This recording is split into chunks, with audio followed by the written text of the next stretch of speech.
Election ಎಲ್ಲಿ ನೋಡಿದ್ರು vote ಹಾಕಿ ಅಂತ ಹೇಳ್ತಾ ಇದ್ದಾರೆ. ನೀವು ಯಾರಿಗೆ ಬೇಕಾದ್ರೂ ವೋಟ್ ಮಾಡಿ, ಅದೊಂದು ಅದ್ಭುತವಾದಂಥ ಶಕ್ತಿ. ಯಾರೂ ಕೂಡ ವೋಟ್ ಮಾಡಿದ್ರ ಉಳ್ಕೊಳ್ಳೋಕೆ ಹೋಗ್ಬೇಡಿ. ಯಾಕಂದರೆ ನಾವು ತುಂಬ ಕಂಪ್ಲೇಂಟ್ ಮಾಡ್ತಾ ಇರ್ತೀವಿ, ಹಂಗೆ ಮಾಡಬೇಕಿತ್ತು, ಹಿಂಗೆ ಮಾಡಬೇಕಿತ್ತು ಸರ್ಕಾರ ಅಂತ. ಅಂದರೆ ಒಳ್ಳೆ ಸರ್ಕಾರನ ಆಯ್ಕೆ ಮಾಡೋವಂಥ ಟೈಮ್ ಬಂದಾಗ ನಾವೆಲ್ಲೋ ಒಂದು ಪಿಕ್ನಿಕ್ ಹೋಗೋದು ಅಥವಾ ಟ್ರಿಪ್ಗೆ ಹೋಗೋದು ಮಾಡಿಬಿಟ್ರೆ ನಮಗಿನ್ನ ಇನ್ನೊಬ್ಬರು ಮುಟ್ಟಾಳ್ರು ಇನ್ನೊಬ್ರಿಲ್ಲ.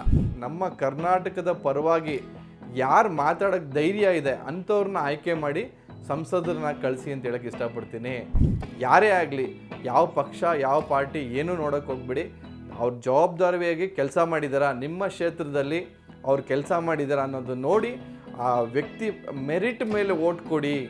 ನಿಮ್ಮ ಓನ್ ಬುದ್ಧಿಶಕ್ತಿನ ಯೂಸ್ ಮಾಡಿ ಒಳ್ಳೆ ವ್ಯಕ್ತಿ ಆಯ್ಕೆ ಮಾಡೋದ್ರ ಮುಖಾಂತರ ಅದಕ್ಕೆ ಒಂದು ನಾಂದಿ ಆಡೋಣ ಅಂತ ಹೇಳಕ್ಕೆ ಇಷ್ಟಪಡ್ತೀನಿ. ನಿಮ್ಮ ಜವಾಬ್ದಾರಿ, ನಿಮ್ಮ ಹಕ್ಕು, ನಿಮ್ಮ ವೋಟ್ನ ಯಾವತ್ತೂ ಮಾರ್ಕೊಳ್ಳೋಕೆ ಹೋಗ್ಬಿಡಿ.